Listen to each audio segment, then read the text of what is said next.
227 y 228 del Código Laboral, ¿cierto? Indicando que los primeros 90 días se pagaban a las dos terceras partes del salario y los restantes 90 días para llegar al periodo de 180 días se pagaban a la mitad del salario.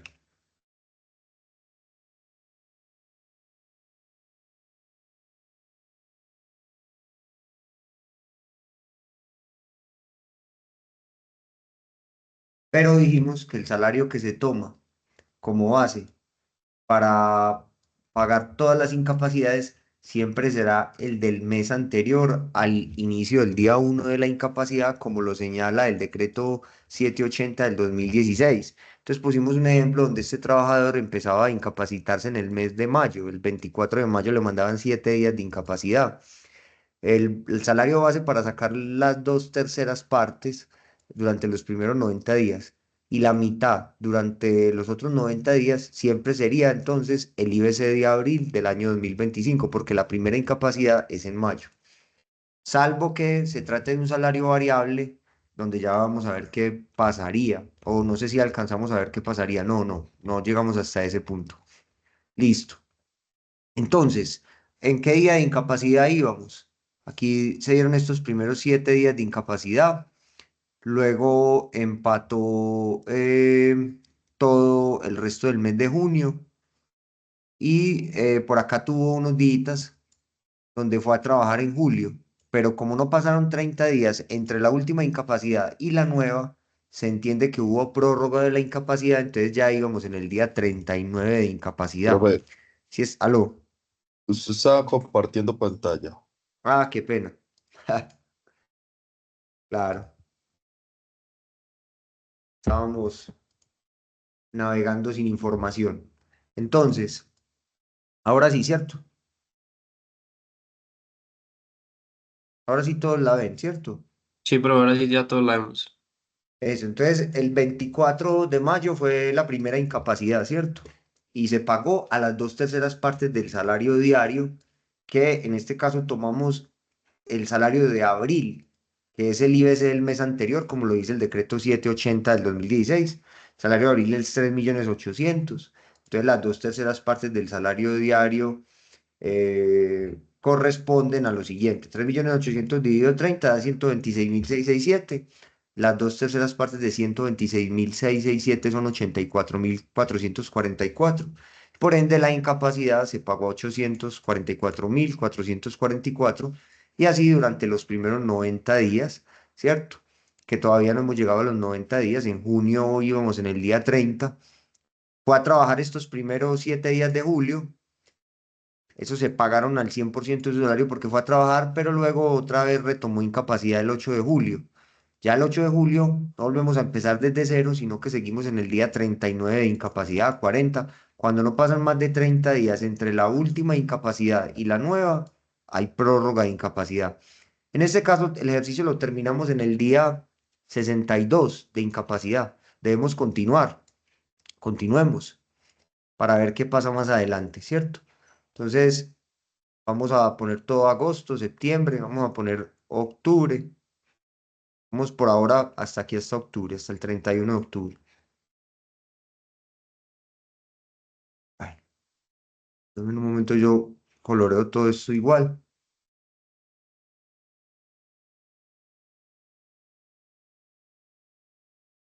Listo. Entonces, esto es el día 63, 64 y así sucesivamente. Vamos a arrastrar y acá llegamos al día 90, ¿cierto? Acá llegamos al día 90 de incapacidad. Muy importante este día 90. ¿Por qué? Porque hasta el día 90 la incapacidad se paga a las dos terceras partes del salario diario. Hasta el día 90.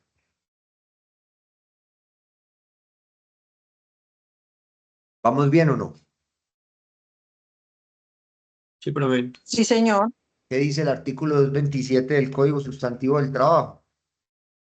Que del día 91 al día 180 ya la incapacidad se va a pagar es a la mitad del salario.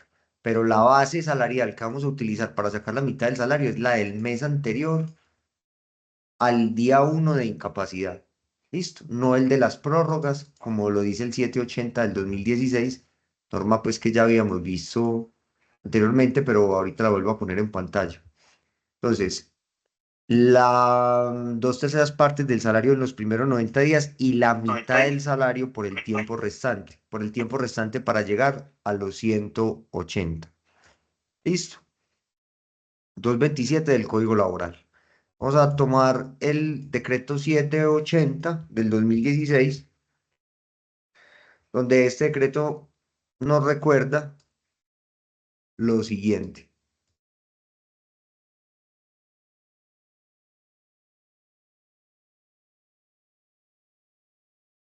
Artículo 2.2.3.3.1. Para el reconocimiento y pago de incapacidad de origen común y sus prórrogas, se tomará como ingreso base de cotización el reportado en el mes anterior al inicio de la incapacidad, entendiendo por inicio el reportado en el día 1 de incapacidad, no el de sus prórrogas. O sea, seguiremos liquidando todo base a abril 2025. ¿Listo? Entonces, la mitad del salario del cual será para seguirle pagando aquí en adelante. Y aquí en el día 91, 92, ¿cierto? Ya aquí las incapacidades se pagarán hasta llegar al día 180, que ahí todavía no hemos llegado, sigamos avanzando a la mitad, ¿cierto? Pero sigamos avanzando para llegar al día 180. Vámonos por aquí hasta diciembre. Démosle hasta el 31 de diciembre.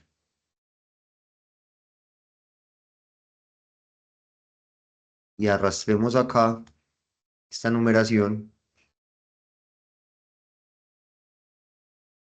Por ejemplo, al 31 de diciembre ya nos habríamos pasado del día 180 al día 180 acá. Ya vamos a ver qué pasa si a la persona la incapacitan después del día 180, que era una pregunta que también estaba en el aire en la clase pasada, la sesión pasada.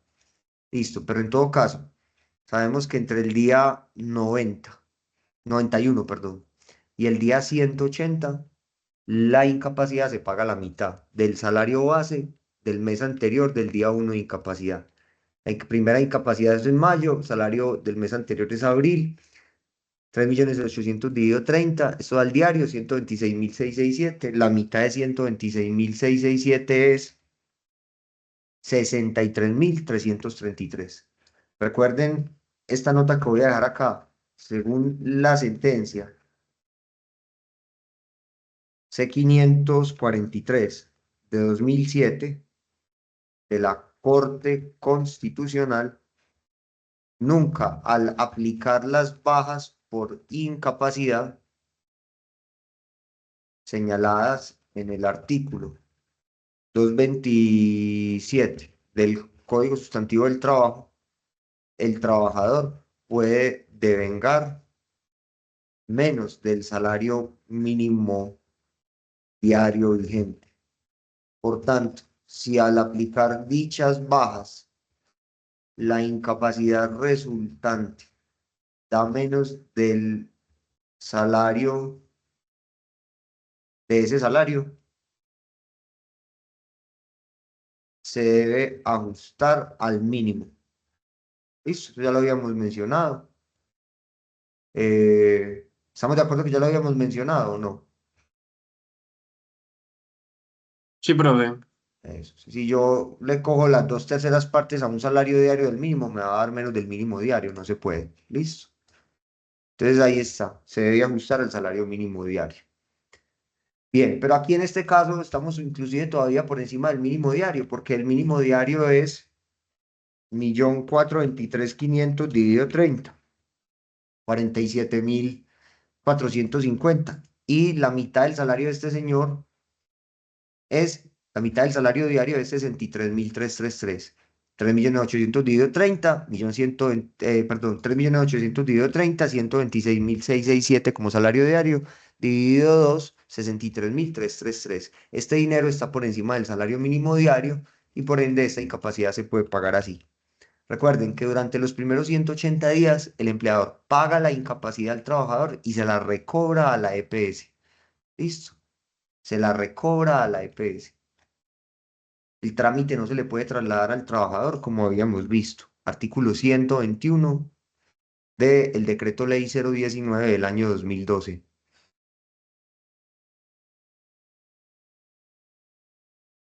Listo. Entonces ahí tenemos básicamente ya todas las incapacidades liquidadas hasta el día 180. Nos quedaría por determinar los ingresos base de cotización de los demás meses. Entonces, el IBC de julio de 2025, que habíamos liquidado hasta junio, ¿cierto?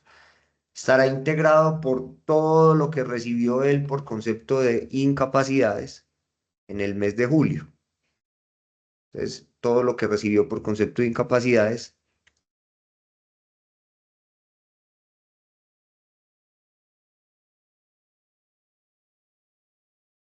en el mes de julio.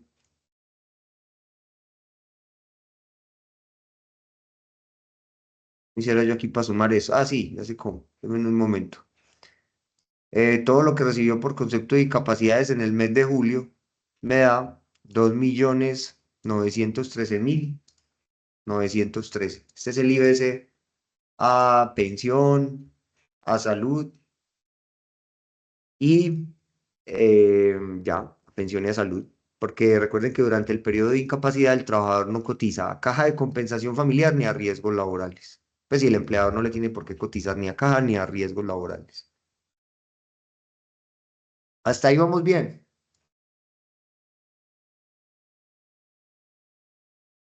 Sí, Hasta profe. ahí. Sí, Sí, sí, señor. profe. Bueno, continúo. Deme un momento, organizo bien este recuadro para que vamos en orden.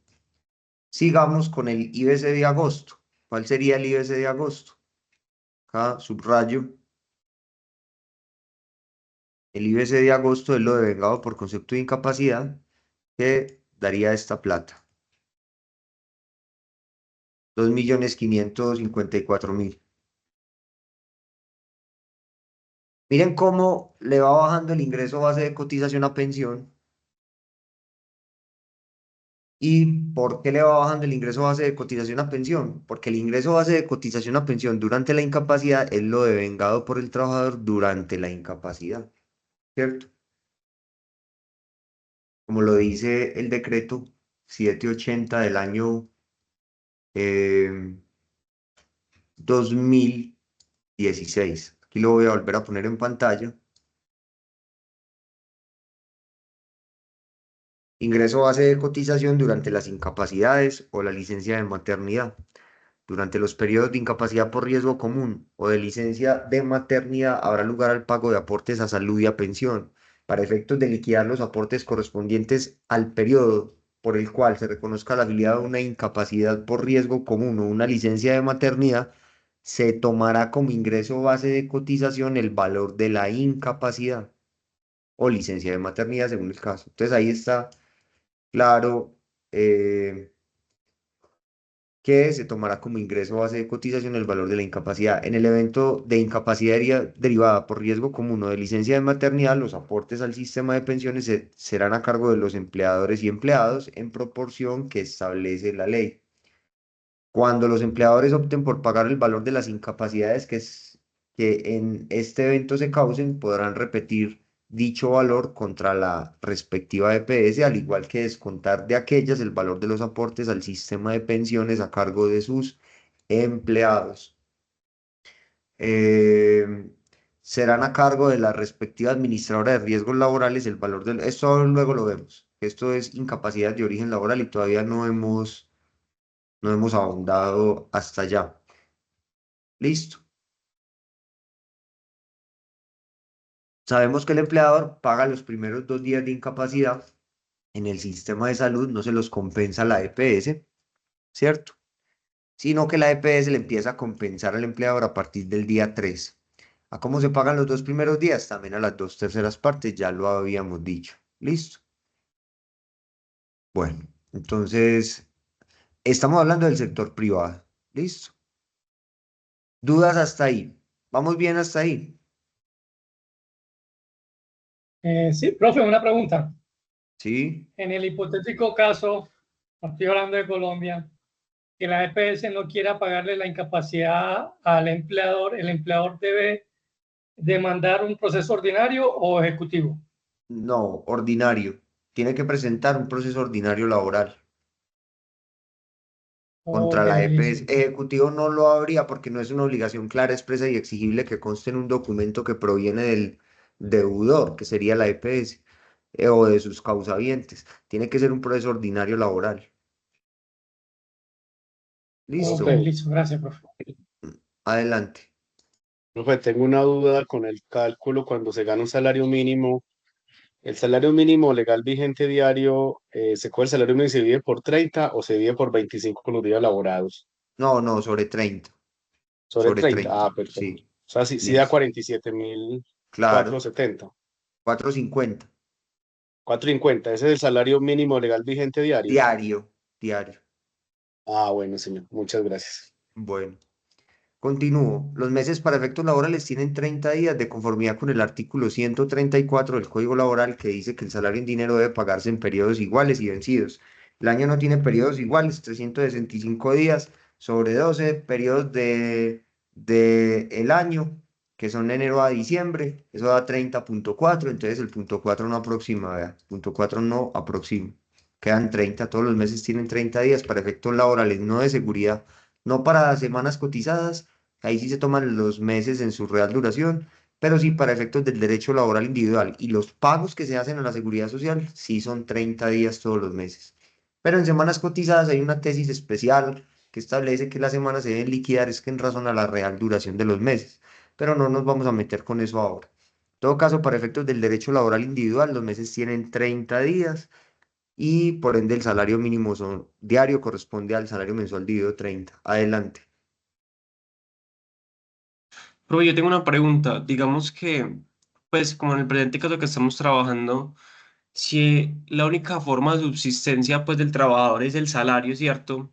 Y digamos que él hace parte, pues, de ese núcleo familiar, es el que sostiene a la familia, que le paguen dos terceras partes no linda mucho o no va en contravía con esa concepción del mínimo vital.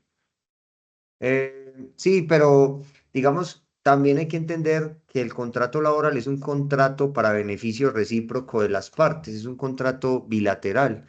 Y en ese orden de ideas, el empleador no estaría recibiendo en sí el beneficio de la fuerza de trabajo. Entonces, por eso se estipuló una menor remuneración durante el periodo de incapacidad sin atentar en ningún momento con el derecho fundamental al mínimo vital que estaría representado en este caso por el salario mínimo diario, ¿cierto? Además, pues porque de todas maneras el sistema de salud le reconoce esa plata al empleador, pero los recursos del sistema de salud son escasos y las necesidades son muchas. Los recursos del sistema de salud no solo se deben, y recuerde que todos financiamos la salud, los que trabajamos. Entonces, los recursos del sistema de salud hay que pagar médicos, cirugías, enfermeras, medicamentos e incapacidades. Entonces, si se pone el subsidio por incapacidad más alto, menos dinero hay para la salud y estamos en una sociedad donde los recursos son escasos y las necesidades son muchas, entonces hay que buscar formas de optimizar los recursos que tiene el sistema de salud. Es eso. Ah, listo, profe. Y o sea, sabemos que los derechos fundamentales no son absolutos. Yo tengo derecho a la vida, pero si yo voy a ir a atracar a alguien, él puede, bajo legítima defensa, si yo estoy a punto de asesinarlo a él, él me puede quitar a mí la vida.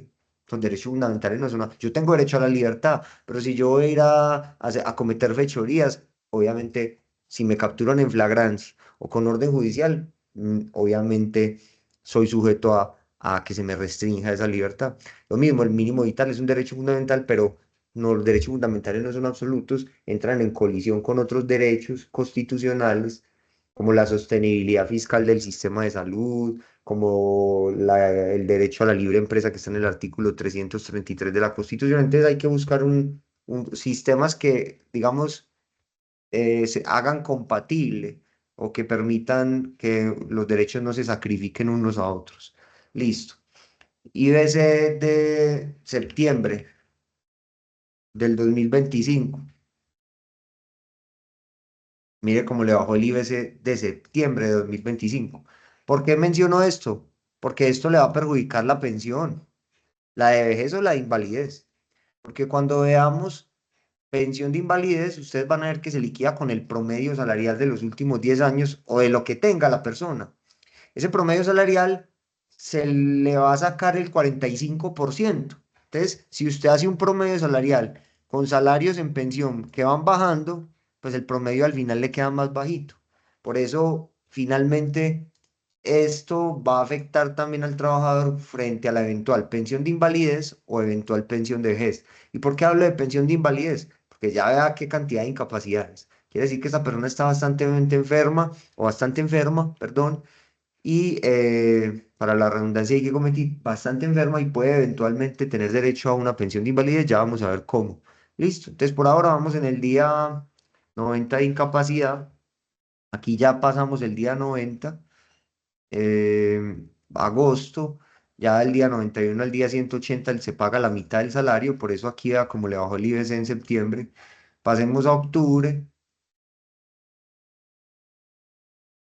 Pasemos a octubre. En octubre el IBC a pensión y a salud, a la base de cotización a pensión y a salud. Ya ahí creo que se sostendría. Aquí fue un poquito más alta en septiembre porque agarró no, en septiembre fue igual. En septiembre fue de 1.900.000. Mira por acá, reconfiguremos que no nos vamos a haber equivocado. En septiembre sí fue de 1.900.000. Y en agosto estuvo bien en esto. Y en octubre, ¿por qué le di un día más? Por una razón. Porque las incapacidades se pagan en días calendario. Recuerden que las incapacidades se pagan en días calendario, porque las incapacidades no reconocen de domingos ni festivos. Entonces ahí agarró un día más, vea, 63.000 pesos más, por eso le quedó en 1.963.000. Hasta ahí vamos bien los que les tengo que asignar este tema de investigación. Manuel, Samuel, vamos bien. Sí, profe. Sí, Continúo. profe. Noviembre, noviembre, ingreso base de cotización. Bueno, no hemos terminado. Ya aquí voy a hacer una pausa, porque recuerde que el 26 de noviembre llega el día 180. ¿Qué pasa después del día 180? Pasa lo siguiente. Antes de entrar a ver qué pasa después del día 180, porque el código dice que se paga hasta el día 180, ¿cierto? Antes de ver qué pasa después del día 180, vamos a mirar esta norma, artículo 228. En caso de que el trabajador no devengue un salario fijo, para pagar el auxilio por enfermedad que se refiere a este capítulo, se tiene como base el salario, pues el promedio de lo devengado en el año de servicios anterior a la fecha en la cual empezó la incapacidad o en todo el tiempo de servicios, si no alcanzaría un año. Ojo. Entonces, ¿qué significa esto? Mire, en origen común, si yo antes, él se empezó a incapacitar en mayo, pero si yo de abril para atrás tenía salarios variables, recuerde que el salario no es variable por horas extras, recargos nocturnos, dominicales o festivos, ya lo vimos. Entonces, por ejemplo, es un vendedor de autos y él de abril para atrás, antes de mayo, en unos meses se ganó 7, 8, 9, otros 5, 3, 4. Ya la incapacidad no la puedo liquidar sobre el IBC de abril, sino que tengo que hacer un promedio del año anterior. Listo, pero esto solo es para origen común, para incapacidades de origen común. Entonces, hagamos un ejemplo para que vean cómo se modificaría toda la cuestión. Em, Cojamos este mismo ejemplo y procedamos a hacer el cambio. Vamos a suponer que esta persona sí se incapacitó en mayo, pero ahora vamos aquí. Ah, bueno, yo lo hice. Vea, yo ya les había hecho el ejemplo, ¿o no? Aquí yo veo que lo hice. Vea, ¿partí de qué mes? Se incapacitó en mayo. ¿Y partí de qué mes? Vea, de abril, 12 meses anteriores. Entonces, ¿qué hice yo? Hice una suma bruta de lo de vengado que me dio 69 millones en el año anterior al partiendo del mes anterior al inicio de la incapacidad. Recuerde que él se empezó a incapacitar en mayo, ¿cierto? Entonces partí abril a mayo del año anterior. Sumé todos los salarios. Lo dividí sobre 360 y lo multipliqué por 30 y me dio este salario promedio. Promedio salarial de lo devengado en el año anterior de servicios partiendo del mes anterior al día 1 de incapacidad. Sobre este salario se le liquidaría los primeros, ¿cuánto sería el salario diario? Dividido 30, 192.000. Los primeros 90 días, ¿a cómo se pagarían? A las 2/3 partes. Y los segundos 90 días, a la mitad del salario diario. ¿Si vamos bien hasta ahí o no? Entonces mire cómo le cambiaría la situación a la persona. ¿Queda claro? Sí, pero Ya Sí, no serían, profe. ya no serían 80 y tanto de mil y 60 y tanto de mil, sino mire, 128.000 y 96.000, listo. Ah, que es que no lleva un año trabajando, que no llevaba un año, que llevaba, por decir algo, de abril a diciembre, que entró en diciembre. Ah, pues hacemos el promedio de otra manera y es, listo, se va a incapacitar en mayo, ¿cierto? Pero empezó a trabajar pongámosle 30 menos 13, empezó a trabajar el 14 de diciembre, listo. Empezó a trabajar el 14 de diciembre. Igual se va a incapacitar en mayo y ha tenido salarios variables. Yo no puedo pagarle la incapacidad sobre 3.800. Tengo que hacer un promedio de lo que lleve elaborando. ¿Cuánto lleva elaborando? Empezó a trabajar desde el 14 de diciembre. Del 14, 30 menos 13 da 17 días. Entonces, días laborados,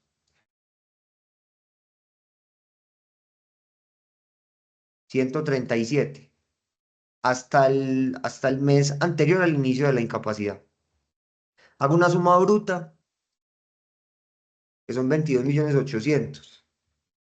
Divido sobre 137 y multiplico por 30. Y sobre este será el salario base para liquidar la incapacidad de mayo. Entonces, un promedio salarial, ¿cómo se hace? Tomando lo devengado en el periodo de días a promediar,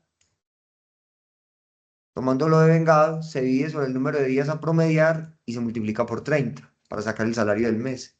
Y ahí ya da el salario base. En todo caso, ese promedio hay que hacerlo. Listo, si el salario es variable, por comisiones, bonificaciones, horas extras. Perdón, por comisiones, bonificaciones.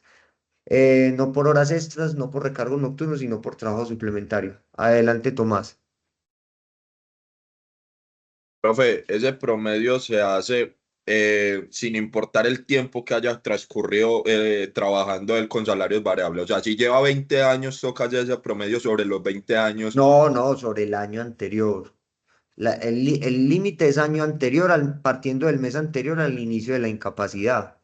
Lo que pasa es que yo aquí puse otro ejemplo de que no llevaba no llevaba todo ese tiempo, sino que apenas llevaba, por ejemplo, desde diciembre. Pero si uno puede, se tira un año atrás. Listo. Si lleva 20 años trabajando, no, es un año atrás, partiendo del mes anterior al inicio de la incapacidad. Listo. Ah, perfecto, gracias. Es adelante. ¿Quién tenía otra pregunta? ¿Nadie más? Bueno, listo. Ahí les dejé los ejemplos en la hoja 2. Tanto cuando podemos irnos un año atrás, si es que lo tiene, o cuando no tiene un año de servicio, se promedia lo que lleve. Listo. Volviendo entonces al ejercicio, ahora sí, pasemos a hablar de qué pasa después del día 180. Entonces, ojo, resulta que el decreto ley 019 del 2012 dice lo siguiente.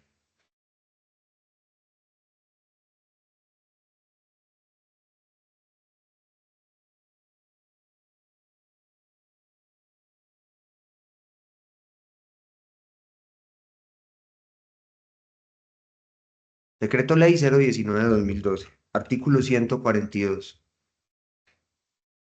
Calificación del estado de invalidez. Entonces dice, corresponde al Instituto de Seguros Sociales, ya está liquidado, Administradora Colombiana de Pensiones, Colpensiones, Administradora de Riesgos Laborales, pues antes profesionales, ¿cierto? Compañías de seguros que asuman el riesgo de invalidez y muerte. Para los que ya vieron seguridad social, como Wilfredo, Juan Gonzalo o Duan, bueno, ya les voy a explicar qué es esto. Entidades promotoras de salud, EPS. Determinar en una primera oportunidad la pérdida de capacidad laboral y calificar el grado de invalidez y el origen de estas contingencias. ¿Qué está diciendo esta norma? Que Colpensiones, las ARL, las compañías de seguros que asuman el riesgo de invalidez y muerte en el RAIS. Los que no han visto seguridad social no me entienden qué fue lo que acaba de decir frente a las compañías de seguro, pero los que ya vieron seguridad social sí me entienden. Ahora, claro eso. Las EPS tienen competencia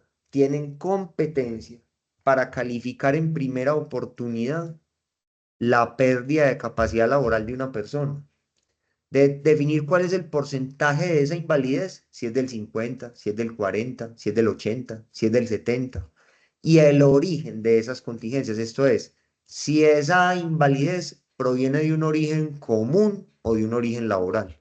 Cualquiera de ellas tiene competencia para hacerlo, ¿cierto? Cualquiera tiene competencia de ellas.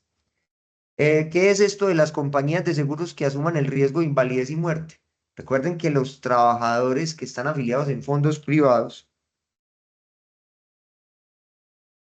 o sea, en Protección, Porvenir, Colfondos, ¿cierto? Ellos cotizan como cualquier trabajador el 16% a pensión, 12% pone el empleador, 4% pone el trabajador, ¿cierto?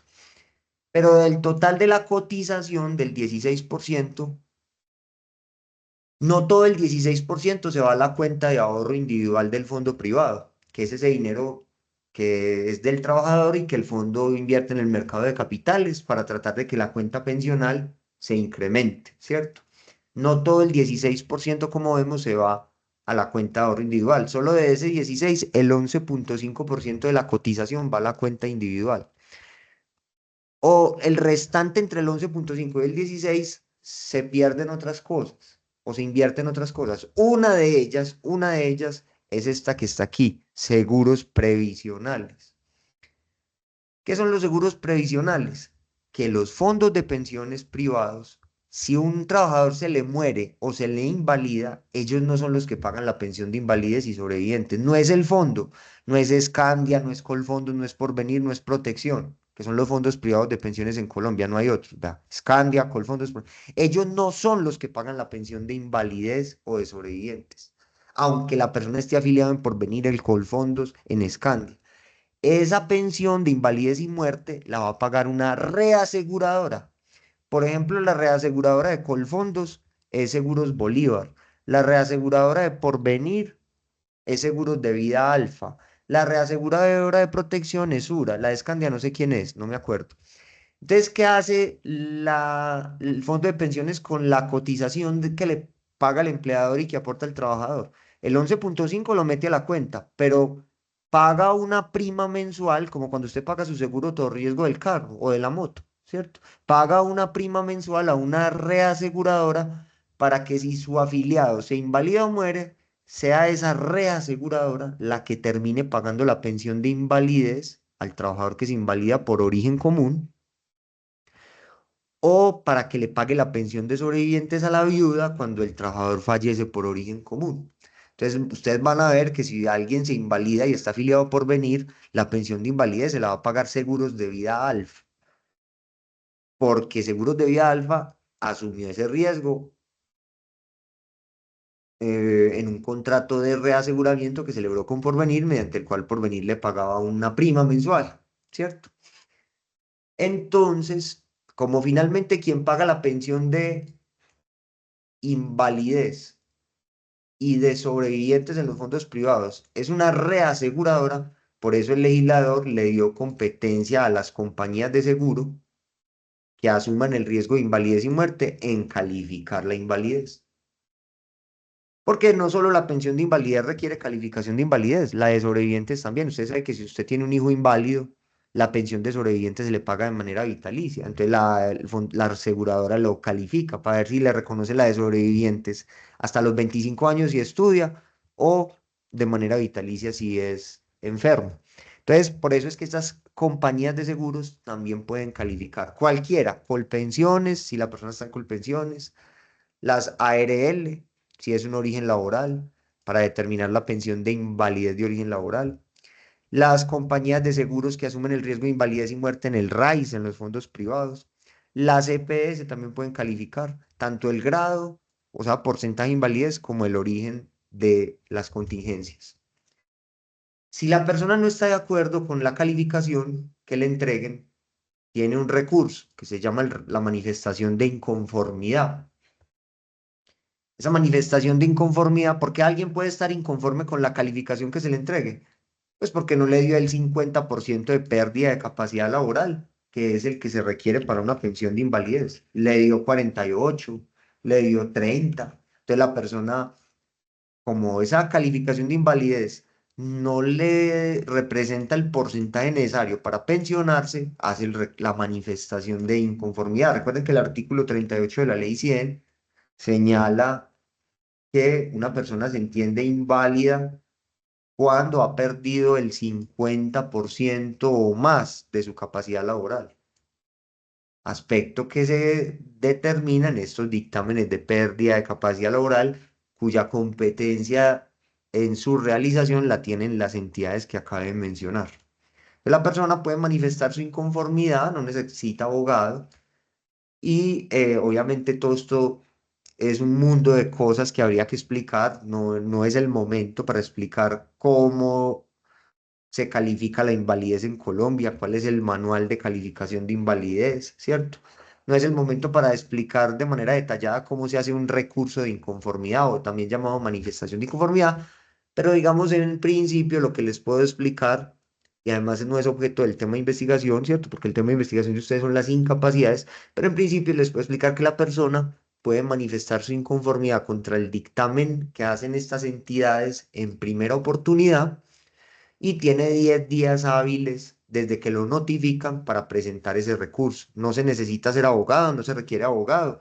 Es tan sencillo como que la persona puede decir, no estoy de acuerdo con el dictamen, solicito que mi caso se envíe a la Junta Regional de Calificación de Invalidez, quien va a expedir, como ven ahí, el dictamen de segunda oportunidad, desde que se haya interpuesto la manifestación de inconformidad contra el dictamen de primera oportunidad dentro de los 10 días siguientes. La Junta Regional de Calificación de Invalidez va a revisar toda la historia clínica de la persona, las ayudas diagnósticas, los exámenes ocupacionales que tenga la persona y que haya aportado al procedimiento de calificación. Todo eso lo va a revisar y va a expedir un dictamen de segunda oportunidad. El de primera oportunidad, recuerde que lo puede expedir o Colpensiones, o la ARL, o la compañía de seguros que asumió el riesgo de invalidez y muerte en el RAIS, o la EPS, ¿cierto? Cuando le notifican al trabajador, si él no está de acuerdo, él tiene 10 días hábiles para interponer el recurso ante la Junta Regional y la Junta Regional les pide un dictamen de segunda oportunidad al que también le cabe recurso. ¿Qué recurso le cabe a ese dictamen de la Junta Regional? Decreto 1072 del año 2015. Ya lo voy a poner en pantalla. Le cabe un recurso que se llama recurso de reposición y apelación. Y no necesita abogado tampoco, aunque es conveniente que tenga abogado.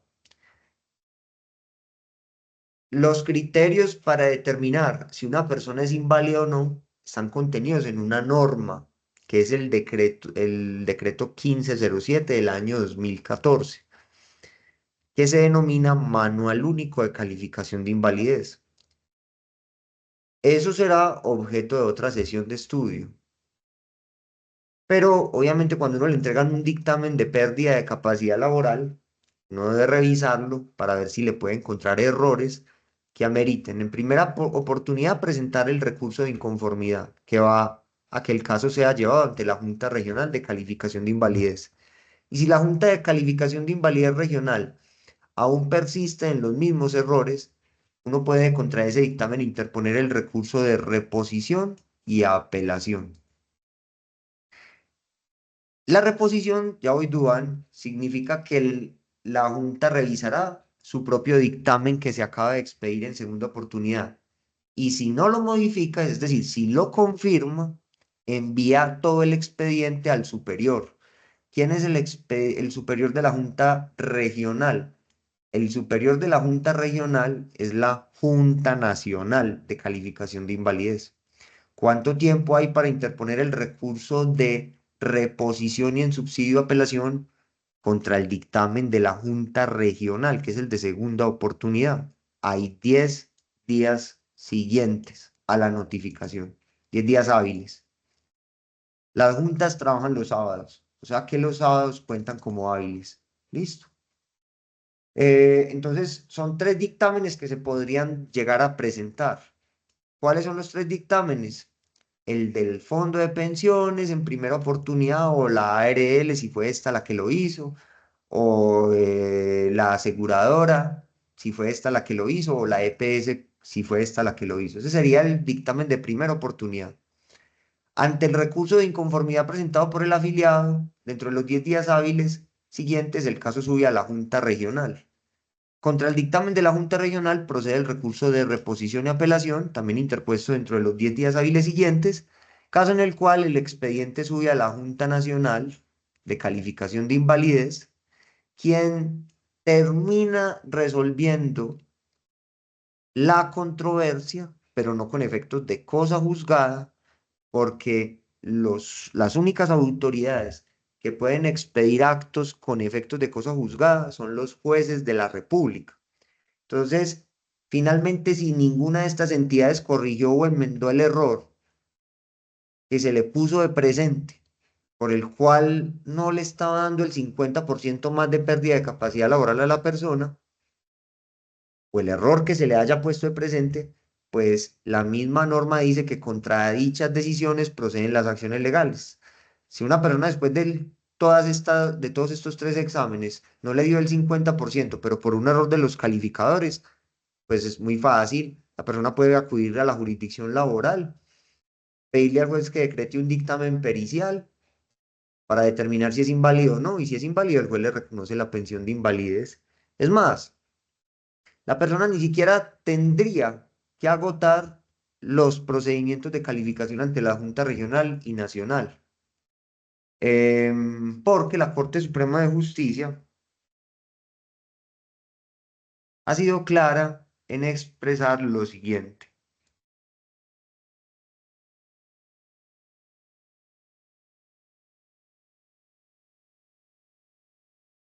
Corte Suprema de Justicia, radicado SL 10.044 del año 2019. Dice la Corte lo siguiente.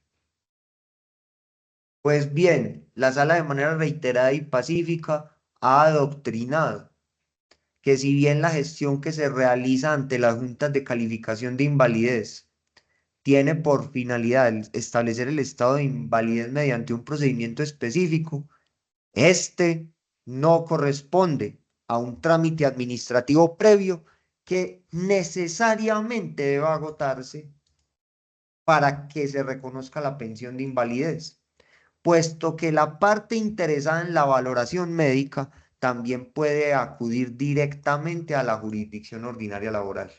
Vuelvo a repetir que si bien la gestión que se realiza ante las juntas de calificación de invalidez tiene por finalidad establecer el estado de invalidez mediante un procedimiento específico, este no corresponde a un trámite administrativo previo que necesariamente deba agotarse para que se reconozca la pensión de invalidez, puesto que la parte interesada en la valoración médica también puede acudir directamente ante la jurisdicción ordinaria laboral. ¿Qué significa esto?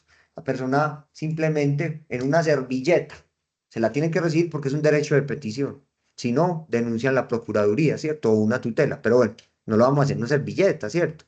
Pero obviamente, pues un derecho de petición. Señores Colfondos, señores Colpensiones, señores ARL Sura, la que corresponda. Solicito que me reconozca la pensión de invalidez. Presenta ya la solicitud. Se la niegan por muchos motivos. Señor, porque no, usted no ha sido calificado, no tiene el 50%, no ha acudido ante esta entidad para hacer el dictamen, luego ante la Junta Regional y luego ante la Junta Nacional. Se la niega. La persona puede presentar una demanda que el juez decrete el dictamen en el proceso y si le da el 50%, se la deben reconocer vía judicial. ¿Por qué? Porque el único requisito hoy por hoy para uno presentar una demanda ante la justicia laboral, el único requisito hoy por hoy, y eso que va a desaparecer, ¿cierto? Con el nuevo Código Procesal del Trabajo que entra a regir el 2 de abril del próximo año. Pero hoy por hoy, el único requisito que existe para uno demandar ante la justicia laboral, ni siquiera es la conciliación. Usted no tiene que agotar conciliación en materia laboral. El único requisito es el previsto en el artículo 6 del Código Procesal del Trabajo y de la Seguridad Social. ¿Cómo se llama ese requisito? Reclamación administrativa. Las acciones contenciosas contra la nación, las entidades territoriales y cualquier otra entidad de la administración pública solo podrá iniciarse cuando se haya agotado la reclamación administrativa. Esta reclamación consiste en el simple, el de la servilleta, reclamo escrito del servidor público trabajador sobre el derecho que pretenda. Simple reclamo escrito, reconózcame la pensión de invalidez. Simple reclamo escrito. ¿Me la negó? Nos vemos en juicio. Yo no tengo que ir ni a su entidad para que me califique, ni a la Junta Regional, ni a la Nacional. Nos vemos en juicio. Punto. Se acabó el problema. El interesado en la valoración médica puede acudir directamente a la jurisdicción. Y eso que la reclamación administrativa hay que agotarles cuando se trate de una entidad de derecho público, como lo dice la norma. Nación, entidades territoriales y cualquier otra entidad de la administración pública. Si es un fondo privado, ni siquiera habría que agotar reclamación de la pensión. Pero obviamente por decoro uno primero pide antes de demandar, ¿cierto? Y ya sabemos que el nuevo código, esto de la reclamación administrativa va a desaparecer. ¿Por qué? Porque los que ya son abogados, como Juan Gonzalo y Dubán y Wilfredo, y aquí varios que son abogados que están en la especialización, si ya leyeron el nuevo Código Procesal del Trabajo, que va a regir a partir del 2 de abril del próximo año, nuevo Código Procesal del Trabajo y de la Seguridad Social, eliminó la reclamación administrativa. Artículo 11. Pues no es que la eliminó, sino que dice que no es requisito de procedibilidad. O sea, usted la puede hacer voluntariamente. Dice, las acciones contenciosas contra la nación, las entidades territoriales y cualquier otra entidad de la administración pública se iniciarán cuando se haya agotado la reclamación de derechos, sin que en ningún caso sea requisito de procedibilidad. Ya los mató. Ya, usted inclusive se puede ir directo a una demanda laboral para que le reconozcan la pensión de invalidez, sin pasar por esa fila tan horrible en Colpensiones que maltratan a la gente y que fuera de eso se sabe que él va a reclamar esa pensión y se la van a negar, que porque no ha sido calificado en primera, en segunda y en tercera oportunidad. Ese es el cuentico que ellos sacan.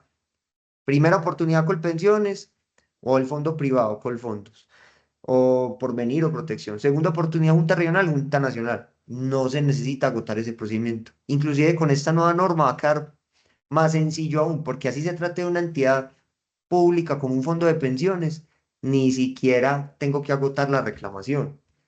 Un fondo de pensiones público. La norma por acá abajo dice que la competencia en los procesos donde sean parte entidades del sistema de seguridad social se determinaría territorialmente por dos elementos. Donde usted haya agotado la reclamación o en el domicilio de la entidad. Entonces, ¿qué pasa? Si usted no agota la reclamación, la competencia del proceso la va a tener el juez del domicilio de la entidad. ¿Cuál es el juez del domicilio de Colpensiones? Bogotá, el domicilio principal. Si usted no agota reclamación, la demanda se le va a Bogotá, pero eso no hay ningún problema porque ya todas las audiencias son virtuales. Entonces, usted el juzgado desde Bogotá le manda el enlace para que se conecte. Vea, usted puede mandar en el Amazonas y hoy se puede litigar en laboral desde acá, desde Medellín. Yo tengo procesos en Barranquilla, en Bogotá, en Cali, en diferentes partes del país. Y no tengo que coger un avión para ir a tal parte o cual. ¿Me entendieron eso? O ya me metí en temas muy complejos.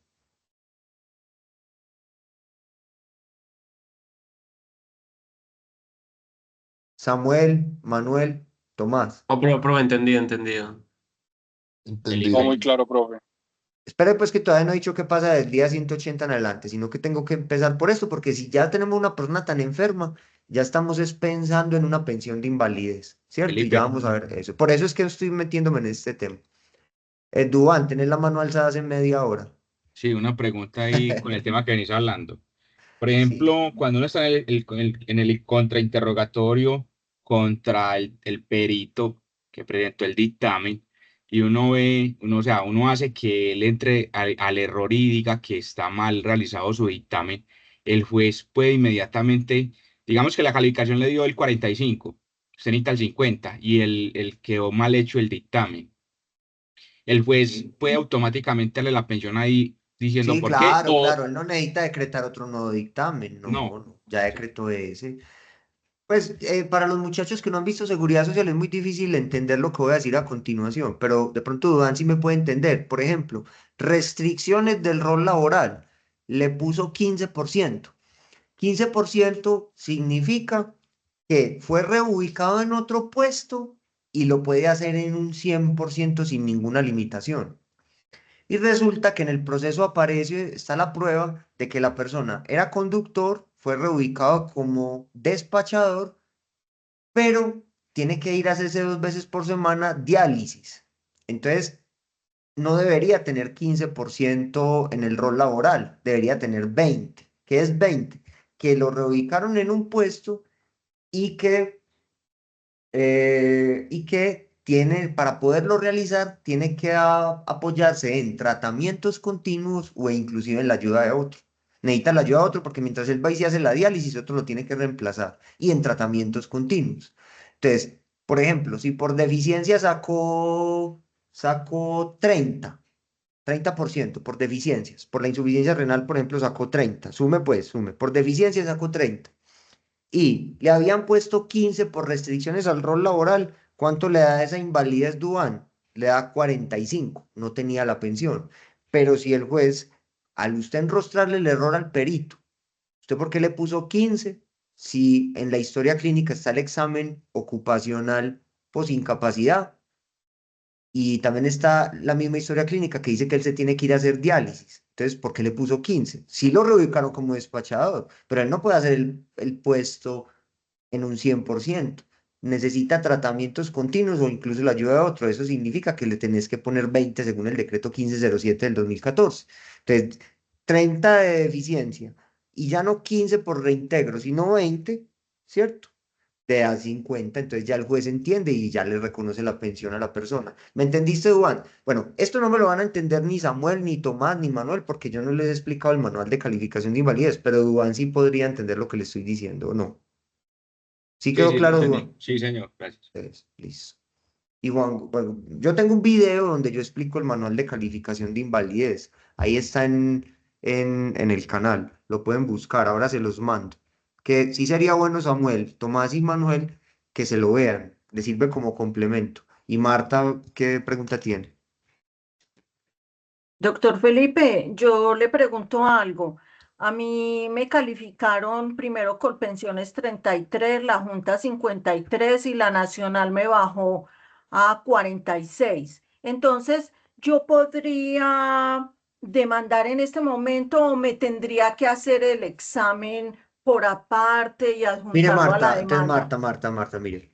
Usted puede demandar, ¿cierto? Y pedirle al juez que nombre un perito en el proceso para que le haga una evaluación, ¿cierto? Y si esa evaluación le da el 50, el juez en la sentencia le reconoce. Eso es lo que yo acabo de decir, ¿cierto? Pero yo le recomiendo que no se vaya a una demanda sin un dictamen pericial. Porque usted demanda, listo, el juez nombró un perito, usted tiene que pagar ese dictamen. Y si le da 30, perdió la plata, perdió el tiempo, las ilusiones. Entonces no se vaya a un proceso así, sino que haga lo siguiente. hágase un dictamen privado en una entidad de reconocida credibilidad, aportando toda la historia clínica, las ayudas diagnósticas, todas las deficiencias. Paga el dictamen privado y ya cuando tenga el dictamen privado, que sí le dio el 50%, presenta la demanda y anexa ese dictamen y pide que el perito sea escuchado en juicio. Obviamente, el que le practicó el dictamen privado. Obviamente que el juez en el proceso puede decretar otro dictamen, ¿cierto? Entonces ya se hará el debate probatorio, declararán todos los peritos, el que le hizo usted el dictamen privado, el que nombró el juzgado, y ya el juez proferirá una sentencia definitiva sobre su caso. Gracias, doctor. Listo.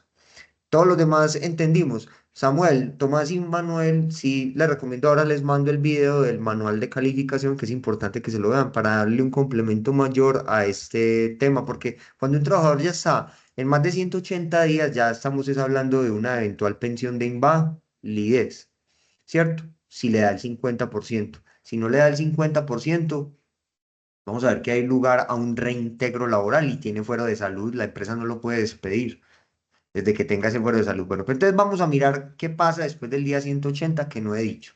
Entonces llega la persona, tiene esa incapacidad, entonces vamos a retomar el decreto ley 019 del 2012. Ya sabemos que entonces las calificaciones de invalidez pueden ser hasta de 3 oportunidades. Y entonces aquí viene lo del día 180.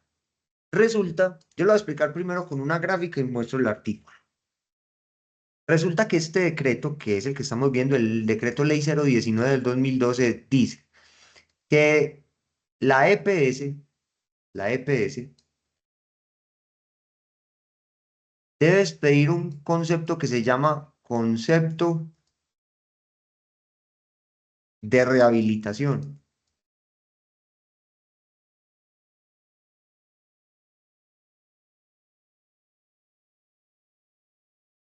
Ese concepto de rehabilitación se debe expedir entre el día 120 y el día 150 de incapacidad general.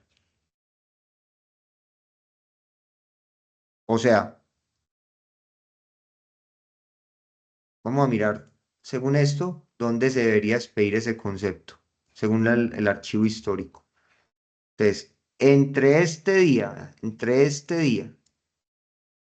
y el día 150, se debería expedir ese concepto de rehabilitación. ¿Listo? ¿Ese concepto de rehabilitación para qué sirve?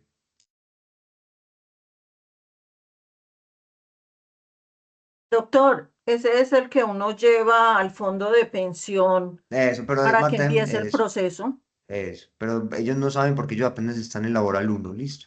Entonces vamos a explicar. Este concepto de rehabilitación, que lo puedes pedir la EPS la EPS, listo. Le corresponde a la EPS.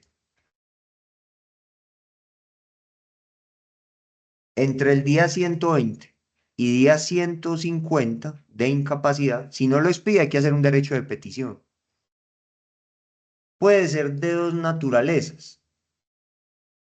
Puede ser favorable, puede ser desfavorable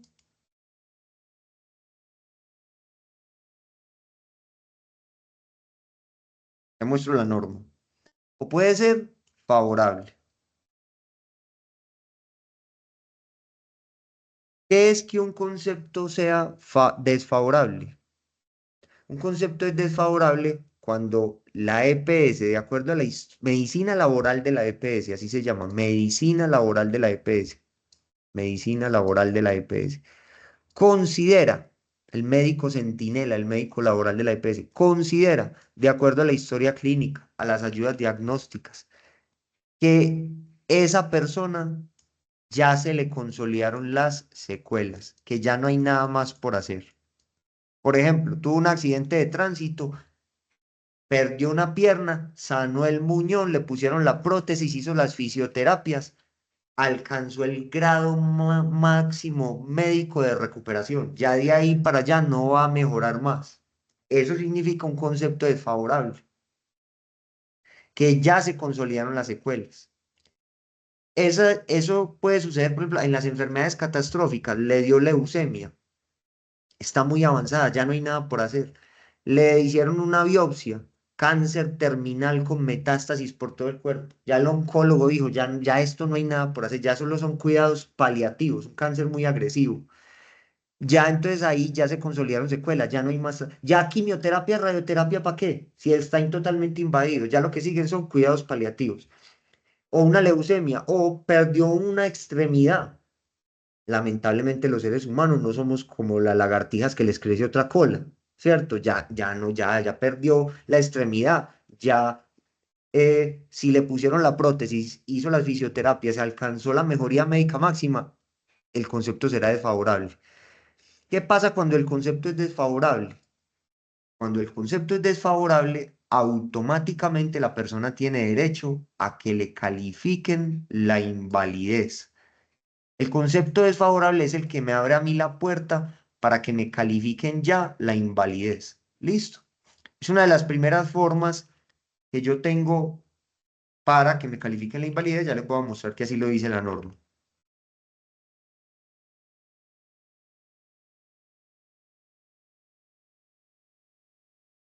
Por ejemplo, le detectaron esclerosis lateral amiotrófica.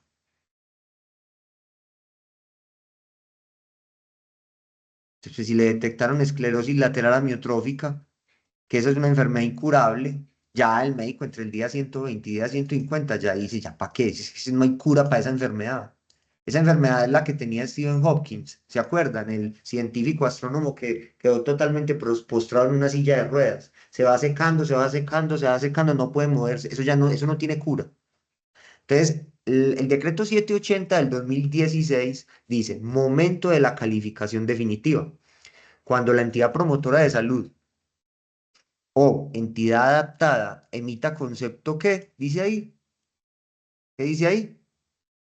Marta, desfavorable, ¿cierto? De Desfavorable. rehabilitación, se dará inicio al trámite de la calificación de que trata el artículo 41 de la Ley 100, modificado por el artículo 142 del Decreto Ley 019 de 2012, que es el que yo les expliqué. Y es que entonces usted con ese concepto favorable se va para el fondo de pensiones. Aunque la EPS pudiera hacer la calificación porque tiene competencia, pero dice, no, váyase al fondo de pensiones porque como es una invalidez de origen común, finalmente ellos son los que le tienen que pagar la pensión de invalidez. Entonces la persona coge ese concepto de favorable, va al fondo de pensiones y el fondo de pensiones lo tiene que calificar. Si no lo califica, acción de tutela por violación del derecho fundamental a la seguridad social, porque ya hay concepto desfavorable.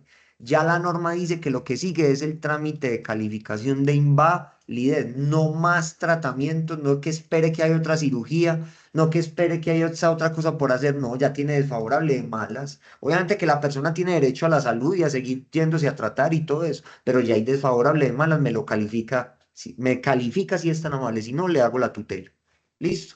Lo que pasa es que la tutela cae en un juzgado civil que solo sabe de deslinde y amojonamiento, ¿cierto? Y no sabe de mojones, pero no sabe de seres humanos. Entonces niegan la tutela que por falta de subsidiariedad e inmediatez, entonces lo vuelve un galimatías. Pero ¿qué sucede si no me quieren calificar, a pesar de que tengo concepto desfavorable? Tengo dos opciones, dos. Presenté la tres, en realidad. Presento una tutela, ojalá caiga en un juez consciente que el derecho fundamental es un derecho fundamental autónomo, de que se trata de un sujeto de especial protección porque está en incapacidad. O sea, jurisprudencialmente, la Corte la tiene clara. Hay que ordenar la calificación. La Corte lo ha dicho en muchas sentencias. La calificación de invalidez se puede solicitar vía acción de tutela. Corte Constitucional. Les doy alguna sentencia. Y más cuando ya tengo concepto desfavorable. Entonces, por ejemplo, algunas sentencias de la Corte Constitucional.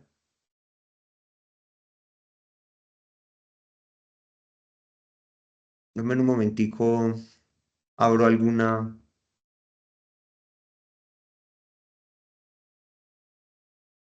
Sobre la materia. Esta. Esta es hermosa. T024 del año 2022. T0 24 del año 2022. Entonces dice, vulneración al no atender solicitudes para reconocimiento del derecho pensional. Las entidades encargadas de los reconocimientos pensionales deben dar trámite a las solicitudes del afiliado, garantizando los derechos fundamentales a la seguridad social y al debido proceso. Si a mí no me, el fondo no me quiere calificar la invalidez, me estaría violando el debido proceso y el derecho fundamental a la seguridad social, porque ya la norma me dice que si tengo un concepto favorable, tengo derecho a desfavorable, tengo derecho a ser calificado, desfavorable. La garantía de estos presupuestos implica para las entidades el deber de darle impulso al trámite y de obrar con total transparencia y claridad, máximo cuando el solicitante de la pensión de invalidez ha cumplido con su deber de lo que en principio le corresponde hacer, como lo es, ¿qué? ¿Qué dice ahí? Solicitar el dictamen de su pérdida de capacidad laboral.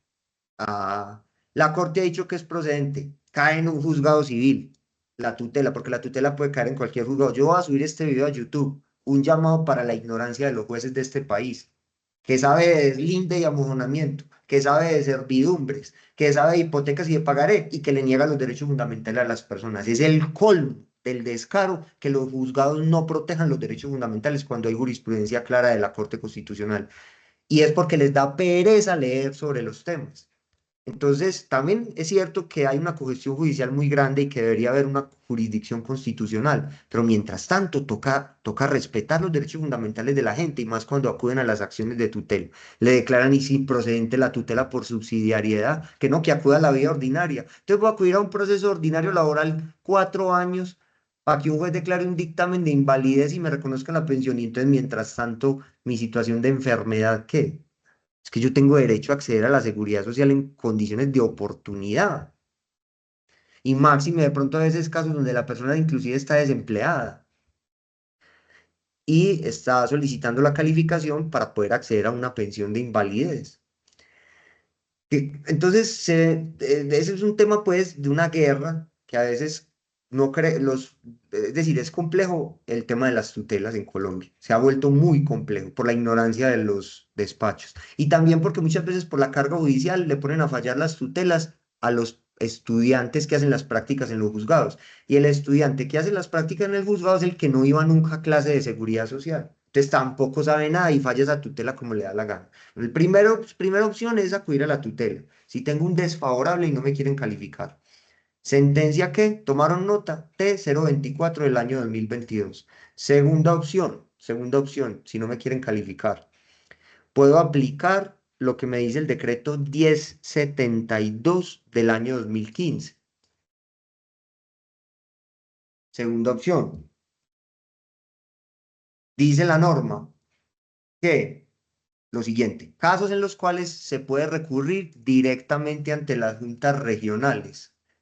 O sea, puedo saltarme el fondo de pensiones, la ARL, la EPS o la aseguradora que asumió el riesgo de invalidez y muerte. Me puedo ir directamente para la junta regional. ¿Cuándo?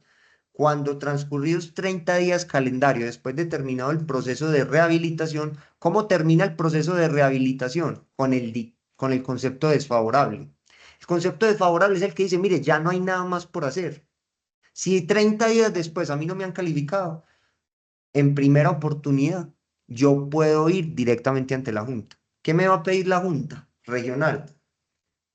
Que le lleve al menos que yo le haya reclamado al fondo que me calificara, que le lleve la prueba, que le anexe la solicitud de que lo califique a uno per saltum, ¿cierto? O sea, ¿qué es per saltum? Que se va a saltar al fondo de pensiones, a la EPS o a la ARL o a la aseguradora.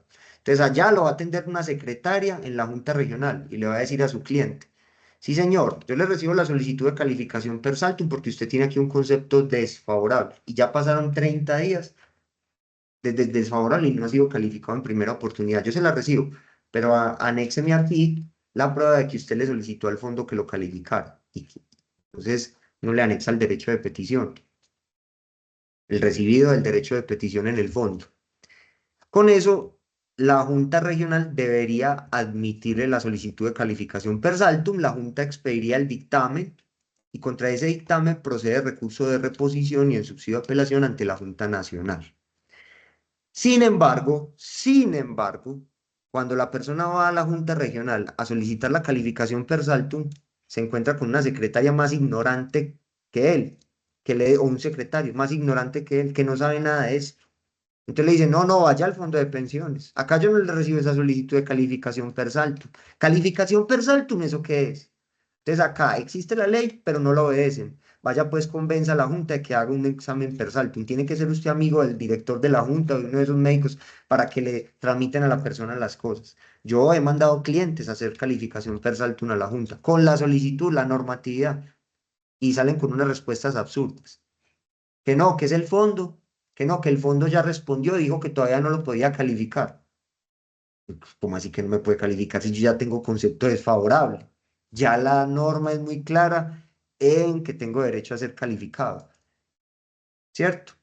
Desde que yo tengo un desfavorable, tengo derecho a ser calificado. Qué pesar, pues, tener que someter a Samuel, Tomás y Manuel José a la realidad de la seguridad social. La realidad de la seguridad social es una guerra a la berraca, una guerra a la hijuemadre, solo para que alguien lo califique. Muchas veces, para que alguien lo califique, muchas veces hay que meter tutela. Cayó en un juzgado civil y la perdió. Se fue a la junta que lo calificaran per saltum y lo agarró una secretaria más ignorante que él y lo devolvió con los papeles. Entonces, es por eso que muchas veces, ¿qué hace uno como abogado? Ah, ya nos cansamos, ya intentamos la calificación, no. Reclamemos la pensión de invalidez. Si no la niegan, presentamos la demanda, que el juez decrete el dictamen. Si el dictamen le dio 50%, le reconocen la pensión de invalidez. Si no le dio el 50%, pues perdimos el proceso, ¿cierto? Esa es otra situación que puede hacer. O se paga el dictamen pericial antes de demandar y se anexa la demanda, para uno no irse a un proceso judicial al azar, ¿cierto? Y ya el perito va ahí declara. Entonces, muchas veces el trámite administrativo para que califiquen a alguien es una odisea, peor que los 9 círculos del infierno de la Divina Comedia de Dante Alighieri, ¿cierto? Peor que el 9º círculo del infierno. Y una persona bien enferma y vea luchando para que le hagan el dictamen de primera oportunidad. Eso no tiene presentación, deberían haber sanciones onerosísimas contra los fondos de pensiones, las ARL, las EPS, onerosísimas que les afectaran directamente su patrimonio cuando se imponen trabas administrativas para la calificación. ¿Y ellos por qué se niegan a calificar? ¿Ustedes por qué creen que ellos se niegan a calificar? Porque si califican, ¿qué pasa? ¿Qué tienen que hacer después? Entregar la pensión. Ah, por eso es que imponen barreras. Los fondos privados son los más degenerados. Colpensiones a veces Reconocer. pone barreras un poquito complejas y uno las completa y listo. Pero los privados son los más degenerados. Por ejemplo, yo tengo un caso de un señor que tiene 2 conceptos desfavorables y no lo han querido calificar. Ya me tocó irme por demanda. Adelante, adelante. Profe, te hago una pregunta. Yo cuando vaya a hacer esa tutela, involucro a todos, a la EPS, al fondo, a la Junta Sí, sí, sí, claro. Obviamente que si la enfermedad de origen común, ¿quién tiene que calificar el fondo de pensiones? ¿Cierto? pero la EPS también no debía. También podría, la ley lo dice. El decreto ley dice que tiene competencia. Lo que pasa es que ellos al final no lo hacen porque dicen, es que como la pensión se la tiene que reconocer, es el fondo de pensiones, la invalidez, entonces que lo califique el fondo de pensiones, pero ellos también tienen competencia. Mire, corresponde a Colpensiones, a las ARL, a las compañías de seguro que asuman el riesgo de invalidez y muerte y a las entidades promotoras de salud, tienen competencia determinar en una primera oportunidad la pérdida de capacidad laboral y calificar el grado de invalidez. Uno pide que lo haga el fondo, porque finalmente el fondo es el que va a reconocer la pensión, ¿cierto? Pero la EPS también, y muchas veces la EPS lo hace, otras veces no. Dice, no, vaya al fondo, que el fondo lo califique. Porque como a la EPS eso le cuesta, tiene que pagarle a un médico calificado. Entonces muchas veces ellos por ahorrar costos mandan a la persona al fondo de pensiones, la mayoría de las veces. Pero se va a encontrar algunos casos donde las EPS califican origen y porcentaje. Y otros casos donde solo califican solo origen, pero no me voy a meter con ese último punto porque eso es otro tema distinto. Doctor, Entonces, una pregunta, Jorge. adelante. Una pregunta corta, doctor, ya que recalcaron mucho en el tema, entonces no la quería hacer, pues la voy a hacer. Una persona, la pérdida de calificación laboral pues puede ser revisada cada 3 años. Si yo tengo una persona que ya tiene pérdida de calificación y tiene pensión de invalidez y se requiere actualizar esa pérdida de calificación, ¿se tiene que hacer ante el fondo pensional o se puede hacer ante la EPS también? Porque la EPS me está negando, no, es que ella ya tiene. Yo no, pero es que la tiene hace 7 años y necesito actualizarla por otro tema. Sí, No, sí, o entonces sea, se sabe. digamos, ya esta no sería la calificación de primera oportunidad, ya sería una revisión. La revisión le corresponde al fondo. Ah, la Pero revisión sí le corresponde al fondo. sí, la revisión le corresponde al fondo en primera oportunidad. Pero Juan, el tema es el siguiente. De todas maneras, si necesitas una calificación para otro asunto, podés pagar un dictamen privado en una entidad de reconocida credibilidad o inclusive pagarle a la Junta Regional como perito, que la Ah, Junta no, Regional claro, también doctor, sí, presta el no. servicio como Eso en perito. el caso de una persona pues que tenga alguna Los posibilidad recursos. económica. Pero Sí, doctor, exacto. un sueldo mínimo es un Ah, dineral sí. para mucha gente en este ¿Y país, para qué ¿cierto? necesitas revisar? ¿Para Ah, qué otros efectos? por una sustitución pensional. El caso es muy sencillo, es una prima que tiene 49 años y falleció el padre hace poco y bueno, una cuestión familiar bastante trágica. Entonces mi primo tiene una pérdida del 100% por un accidente automovilístico y Sí. ella tiene una pérdida calificada del 2017 del 70% por una diabetes insulino dependiente y todo lo que eso desencadena, O cataratas, sea que ella problemas. es hija inválida. Hija Eso inválida. tiene los Sí. dos ojos inválidos, pero entonces la sustitución pensionaria nacional me la negaron para ella que porque no tenía, que porque la calificación estaba de hace 7 años. Y No, yo le no, dije, no, no, eso es un argumento absurdo. cierto que Es sí, que doctor, sí eso es un es. argumento absurdo. ¿Por qué? Porque es que a ella nunca la han llamado a revisión en calificación. Ahí ya lo que toca es presentar una demanda. Ojo, ojo, ojo, Juan, ojo. Es que la revisión es para el pensionado por invalidez, no para los... O sea, a los beneficiarios sí se les revisa la calificación, pero cuando ya hay reconocida eh, una calificación y a ella no la han llamado a revisión. Si no la han llamado a revisión, ella no ha incumplido su deber como afiliada o beneficiaria del sistema de seguridad social. Esa calificación está en firme hasta tanto el sistema de seguridad social no diga lo contrario. En ese sentido, ahí cabría o una acción de tutela por violación al derecho fundamental a la seguridad social y al mínimo vital, porque ella necesita su pensión para vivir, pero cae en un juzgado civil que solo sabe de deslinde y amojonamiento y entonces le van a negar. Entonces, en ese caso se va por un ordinario laboral. Listo, Sí, doctor, claro, sí, eso lo tenía listo. claro, pero con tal de no pelear, porque uno, como ya cuando uno llega a la realidad del asunto, dice, "Ey, me voy para una demanda". Claro, 4 años y esta gente sufriendo. Intenta la Sí, tutela y espera que no te caiga en un juzgado civil que solo sabe de garantías mobiliarias y o de penal. desenmovientes y de mojones, no sabe de seres humanos. Porque yo lo digo es porque estoy indignado por los fallos que uno ve en la práctica. Hay jueces muy juiciosos, pero es que se ve uno en unos casos. Hombre, por ejemplo, esta niña que vos me contás, o esta muchacha, ¿cierto? Tiene un 70% de invalidez. Le niegan la pensión de sobrevivientes que porque es mayor de edad y no acreditó una nueva calificación. Cuando si a ella no la han llamado a revisión, esa calificación está en firme. Es que a la persona la tienen que haber llamado, ¿cierto? Entonces, mientras tanto, la calificación está en firme. Y entonces, ¿de qué vive ella? Que dependía de su padre, porque era inválida. ¿De qué vive ella mientras tanto? Sí, ¿Quién no es que compra sí. los alimentos? ¿Quién paga los servicios? ¿De qué vive ella? Ella sí estará en condiciones de soportar un proceso ordinario laboral de 4 años, porque por eso le niegan la tutela. Y es que puede acudir a la vida ordinaria. Entonces, ¿cuál es la desconexión de los jueces de este país con la realidad de la gente? ¿Cómo va a poder soportar una persona de esas un proceso de 4 años? ¿Quién merca, quién paga servicios mientras tanto? Y más que es inválida, ¿cierto? Entonces ahí no pueden despachar esa tutela desfavorablemente, tienen que ordenar el reconocimiento de la pensión de sobrevivientes, esa sería de sobrevivientes por muerte del padre a favor de hijo en situación de invalidez. Gracias, doctor. Listo.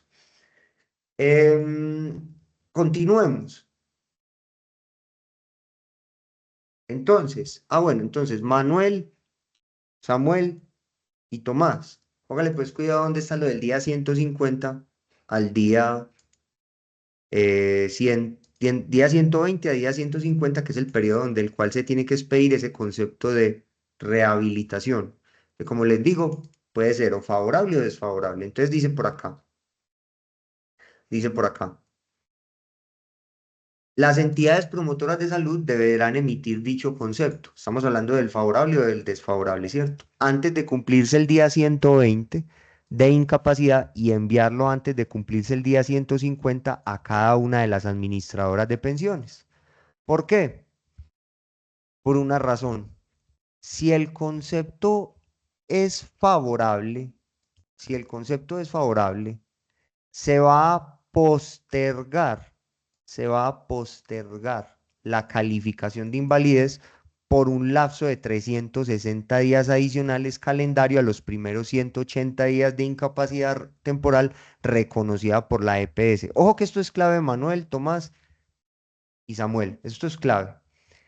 Entonces, si el concepto es favorable, vamos al archivo de Opine que yo estaba dibujando acá. Si el concepto es favorable, entonces, ¿qué quiere decir esto? Que hay más posibilidades terapéuticas.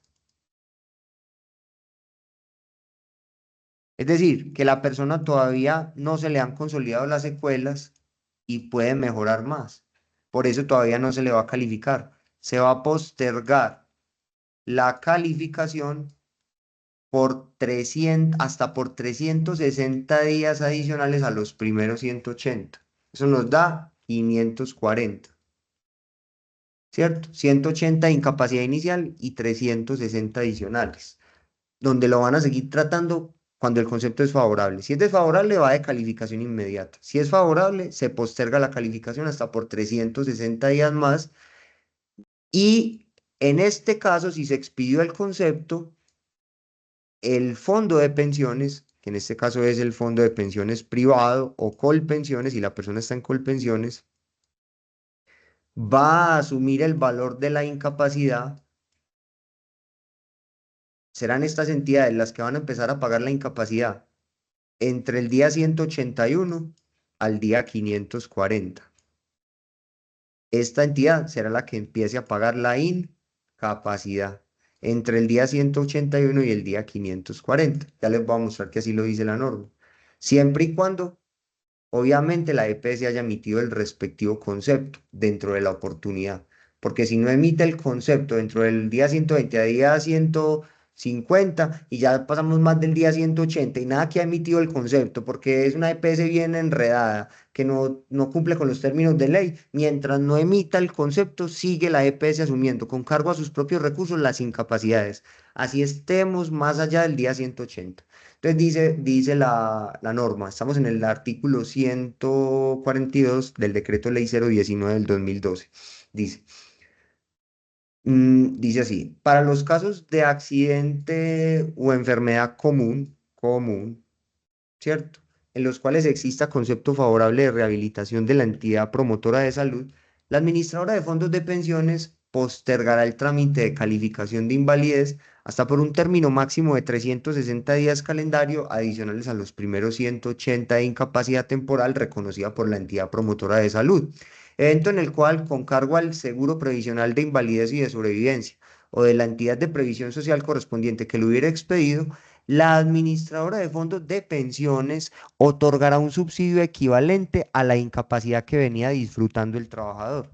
O sea que Samuel, Manuel y Tomás es el fondo el que entre el día 181 y día 540 sigue pagando la incapacidad cuando el concepto es favorable durante ese lapso.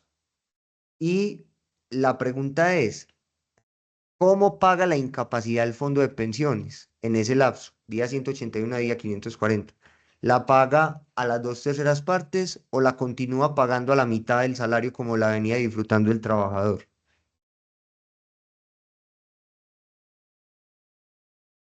Respondan. el Porque qué 50. pena, si las paga a 2/3 partes o a qué. O a la mitad como la venía disfrutando el trabajador, porque ya la venía disfrutando a la mitad desde el día 91. Sí, el día 91, sí. Eso, entonces, entre el día 181 y el día 540, por haberse expedido ese concepto favorable, es decir, que hay más posibilidades terapéuticas, ¿cómo debe pagar la incapacidad el fondo de pensiones en ese lapso? ¿A las 2/3 partes o a la mitad? Mm. A la mitad, A la mitad. a la mitad. Otorgará un subsidio equivalente a la incapacidad que venía Y disfrutando el disfrutando el trabajador. trabajo. ¿Cuál era la que venía disfrutando? La de la mitad. Entonces seguimos a la mitad del salario. Todo ese año adicional. Todos esos 360 días adicionales. Listo. Día 181 a día 540. Que vea dónde nos podría dar en este caso concreto. Vea, vámonos por acá bien lejos. Creo que por acá en el 2026. Vamos acá. Duan anda haciendo la pregunta. Felipe, a partir del 1 de julio, ¿cómo es el tema si una persona le gana, por ejemplo, 4 salarios, que tiene una parte en Colpensiones y otra parte en un fondo privado? Entonces, ¿cómo se asume ese Ah, pago de esas no, con el incapacidades? IBE, con el salario completo. Con el salario Pero completo quién, no cambia, no cambia. o sea, pero ¿quién El, lo paga? ¿O el cada uno seguro paga que, su proporcional? el fondo de pensiones contrata un seguro. Colpensiones va a contratar un seguro sobre eso. Y la Ah, aseguradora paga. ¿Me hago entender? En la reforma pensional, Colpensiones contrata un seguro para eso. entonces, en ese seguro le cobran el 100% de lo que le No, no corresponde. el 100%, la mitad del 100% del IBC. O sea, me expresé mal, o sea, el cien por Eh, ciento de ese 50%. Exacto. O sea, el IBC base, ¿cierto? Ahí le sacan el 50%. O sea, sigue pagando la mitad, pero del IBC completo, no de los 2,3 salarios mínimos. ¿Listo?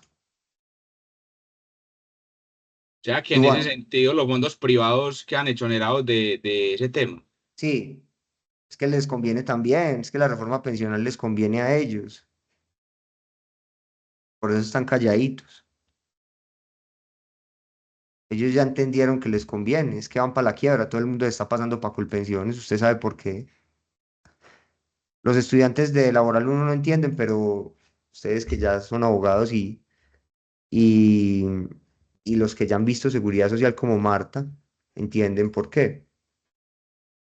Listo, ahí está el día 540, dalo acá, ¿cierto?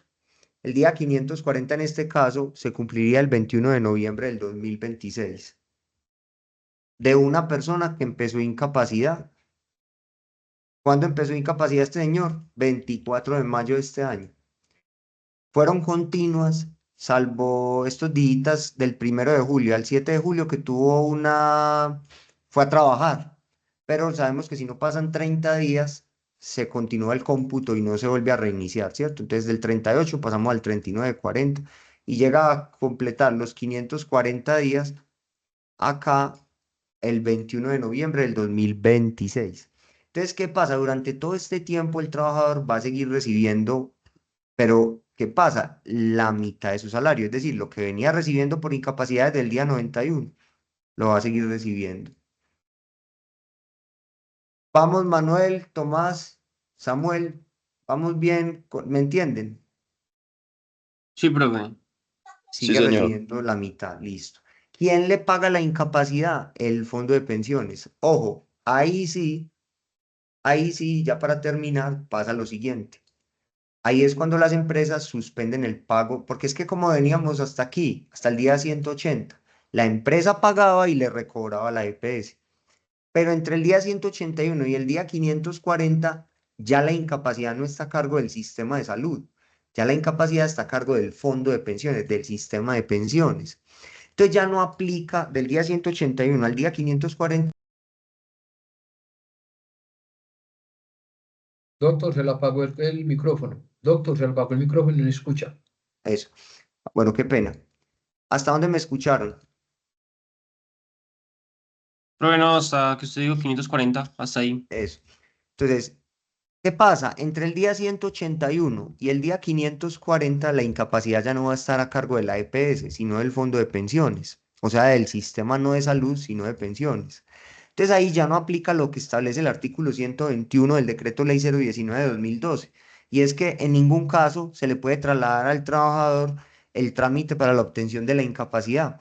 Y eso es en ningún caso, pero cuando la incapacidad esté a cargo del sistema de salud, y ya la incapacidad no va a estar a cargo del sistema de salud, sino de pensiones. Entonces, ¿qué hacen las empresas? Las empresas acá, en este punto, en el día 181, ya no pagan más nómina. Suspenden el pago de nómina y le dicen al trabajador, vaya, haga el trámite de la incapacidad desde el día 181 hasta el día 540 ante el fondo. Una persona bien enferma, con una enfermedad bien berraca, arrastras, y ya la empresa no le paga y le recobra a la EPS, porque ya aquí esta incapacidad está a cargo del fondo. Ya la persona, además de su enfermedad, tiene que ir a hacer filas para radicar las incapacidades en el fondo y que le consignen. Eso se puede hacer también virtualmente, pero muchos colombianos no manejan las redes y el internet. Entonces les toca hacer esas filas para ir radicando las incapacidades y que se las vayan consignando el fondo en la cuenta. Yo que le aconsejo a las empresas, hombre, hagan un acuerdo por escrito, donde la empresa le sigue pagando la incapacidad al trabajador y el trabajador le da poder a la empresa para que el fondo se las consigne pues le da poder a la empresa para que la radique ante el fondo y el fondo se la consigne a la cuenta de la empresa. Es mejor una persona bien enferma y fuera de eso haciendo filas en fondos de pensiones para ir a reclamar incapacidades. Atropellar a un trabajador enfermo a largo plazo se va a volver más peligroso. Yo después les explico por qué, ¿cierto? Entonces lo mejor ahí es no lo ponga a hacer vueltas. Hágale firmar un poder, pues dígale, "Vea, Mario, vea, usted puede, hay dos opciones, usted tiene que ir ya de aquí en adelante a ir a radicar las incapacidades, ¿cierto? Para que se las paguen. Si usted no las radica, no le van a pagar nada, porque yo ya no tengo que pagarle a usted salario y recobrar el fondo, porque yo tengo que hacer eso es cuando la incapacidad está a cargo del sistema de salud, pero esta incapacidad ya está a cargo del sistema de pensiones, entonces usted le toca ir a hacer el trámite para que le paguen la plata. Y usted viene enfermo, tiene artritis degenerativa y haciendo una fila de... La fila en Colpensiones es peor que el noveno círculo del infierno de Dante. Ayer estaba haciendo una. Entonces, usted ya se puede demorar 4 horas, ¿cierto? Entonces, no, venga, deme un poder donde se diga que yo las puedo reclamar como empresa y que me las consignen a la cuenta y yo le sigo a usted pagando el salario tranquilo. Eso sí, tráigame las incapacidades. Eso es lo que yo digo que es lo mejor que se puede hacer.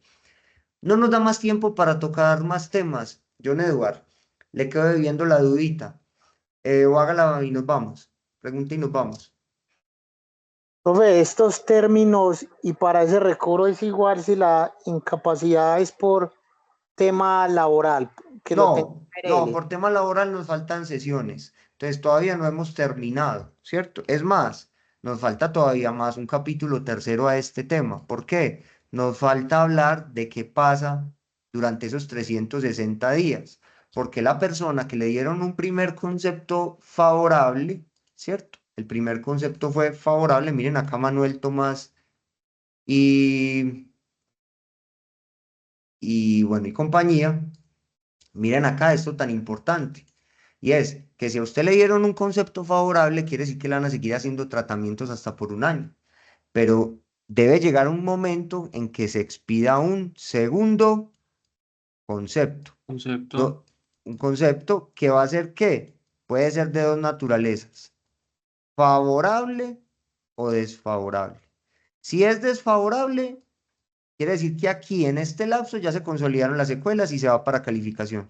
Si es favorable, quiere decir que le pueden seguir haciendo tratamientos inclusive más allá de los 540 días. Pero vamos a ver que a nadie se le puede postergar la calificación más de 540 días. La ley dice que así haya un segundo concepto favorable que implique que todavía pueden haber más tratamientos, no, ya me lo califica a los 540 días como esté en el estado de salud que esté. Pero ese lo vemos en una tercera sesión. Y John Edward vemos en una tercera sesión las incapacidades de origen laboral. Acá estamos mirando es origen común. Listo. Listo, profe, gracias.